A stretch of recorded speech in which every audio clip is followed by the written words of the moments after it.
વડોદરા શહેર કોંગ્રેસ દ્વારા મ્યુનિસિપલ કમિશનરને આવેદનપત્ર પાઠવાયું। વડોદરા શહેર કોંગ્રેસ સમિતિના જણાવ્યા અનુસાર ભ્રષ્ટ શાસકો દ્વારા સર્જાયેલ મહાવિનાશક પૂરથી વડોદરાની પ્રજાને ખૂબ જ આર્થિક નુકસાની થઈ છે, જેની સામે વડોદરા શહેરના નગરજનોને વેરા માફી આપવાની માંગ તેમજ દબાણના નામે ગરીબોના લારી ગલ્લા હટાવવાનું બંધ કરવાની માંગણી સાથે વડોદરા મ્યુનિસિપલ કમિશનરને આવેદનપત્ર પાઠવીને રજૂઆત કરવામાં આવી છે। આ સાથે જ કોંગ્રેસના કાર્યકરો દ્વારા નારા પણ લગાવવામાં આવ્યા હતા। જણાવી દઉં કે વડોદરા શહેર કોંગ્રેસ પ્રમુખ ઋત્વિજ જોશી, વડોદરા મહાનગર સેવા સદન વિપક્ષ નેતા ચંદ્રકાંત શ્રીવાસ્તવ અને અન્ય નેતાઓએ નારાજગી દાખવી હતી। પૈસાથી સાહેબ વેરો ભરે છે।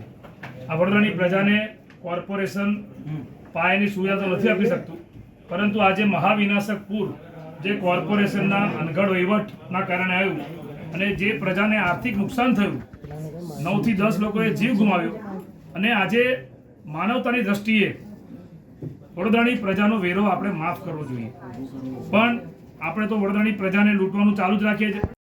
એના લીધે આપણે લોકો આર્થિક સંકળામણમાં છે તો એ વેરો માફ કરવામાં આવે એવી અમારી રજૂઆત છે। નંબર 2, છેલ્લા એક અઠવાડિયાથી અમે જોઈએ છે ટીવી મીડિયાના માધ્યમથી ને પેપરના માધ્યમથી કે કેવી રીતે ગરીબોને લૂંટવાનું કામ કરી રહ્યા છે। આજે તમે સ્ટ્રીટ વેન્ડર પોલિસીનો કોઈ અમલ કર્યો છે? નથી કર્યો। જે કોંગ્રેસના સરકારે સ્ટ્રીટ વેન્ડર પોલિસી બનાવી કે ભાઈ જે લારી ગલ્લાવાળા ધારકો છે એ રોજગાર કરી શકે, લાયસન્સવાળા, આજે તમે સ્ટ્રીટ વેન્ડર પોલિસીનું પાલન નથી કરતા, પણ લારી ગલ્લાવાળા જે ગરીબો રોજબરોજની મજૂરી કરીને કમાય છે, ખાય છે, આજે એમના 18% વ્યાજ લગાવી દો। પણ આ વખતે જે આર્થિક નુકસાન લોકોને થયું છે તો થોડું તો આપણે માનવતા બતાવીએ। અને કોંગ્રેસ પાર્ટીએ જ્યારે પૂર આવેલું ત્યારે પણ અમે કલેક્ટર સાહેબને કીધેલું કે ભાઈ વેરો આ વખતે લેવામાં ના આવે, તે છતાં આ ખાડે કામ કરવામાં આવે છે। આજે સત્તા પક્ષ તો પ્રજા માટે કશું સાંભળ્યું નથી, પણ તમે જે સાહેબ વહીવટી તંત્ર જે બેઠું છે, આજે તમારે પણ માનવતાની દૃષ્ટિએ વિચારવું જોઈએ કે આજે લોકોને ઘર વખરીના સામાનના નામે જે 5,000 રૂપિયા મળ્યા એમાં બધા બહુ લોકો બાકી રહી ગયા। આજે પણ કેશડોલના નામે આજે પણ લોકો બાકી છે, પણ એ લાખો રૂપિયાનું નુકસાન થયું છે લોકોના ઘરોમાં, વાહનને નુકસાન, ઘર વખરીનો સામાન, એમનું અનાજ કરિયાણું બધું જ। અરે આપણે વેરો માફ કરીને 1 વર્ષ જો વેરો માફ કરીએ તો આમાં કોર્પોરેશનને શું નુકસાન થવાનું? આમ આપણે દુનિયાભરના તાઇફા કરીએ છીએ, કરોડોના ખર્ચા કરીએ છીએ, તો આ વડોદરાની પ્રજાનો પરસેવાના રૂપિયાથી જે પ્રજા એમના મહેનતના પૈસાથી જે વેરો ભરે છે, એ ગરીબ માણસને લારી ચલાવવાનો, ગલ્લો ચલાવવાનો અધિકાર નથી? તમે એને લાયસન્સ આપી દો ને, સ્ટ્રીટ વેન્ડર પોલિસીનું પાલન કરો, એ આપણે કરવું નથી। અને જે લોકો આજે મોંઘવારીની બેરોજગારી કેટલી વધી ગઈ સાહેબ, કેવી રીતે ઘર ચલાવે? અને એમાં તમે આ લોકોના બધાના લારી ગલ્લા ઉઠાવી લીધા। વડોદરા શહેરમાં કોઈ વિસ્તાર બાકી નથી રહ્યો, તો ગરીબો રોજબરોજનું કમાઈને ખાનારા લોકોનું શું થશે? એટલે આ બધી બાબત અમે બહુ ગંભીર બાબત છે સાહેબ, આમાં નહીં ચાલી લઈએ।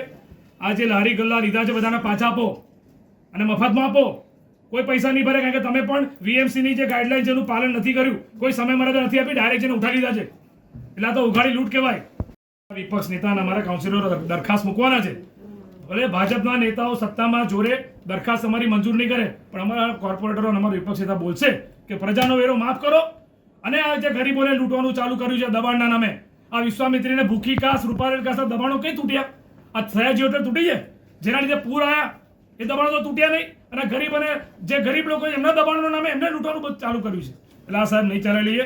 કોંગ્રેસ પાર્ટીને આવેદનપત્રના માધ્યમથી આપણે રજૂઆત છે, અને આજે કોર્પોરેશનમાં તમારી જે સભા છે એમાં પણ તમે કહેજો કે કોંગ્રેસ પાર્ટીએ આવેદનપત્ર આપ્યું છે, કારણ કે જે બેઠા છે સત્તામાં એ તો બધા મુખ પ્રેક્ષક બનીને બેઠા છે, અધા પલાટી મોઢે આંગળીવાળા, પણ તમે બોલજો અધિકારી તરીકે।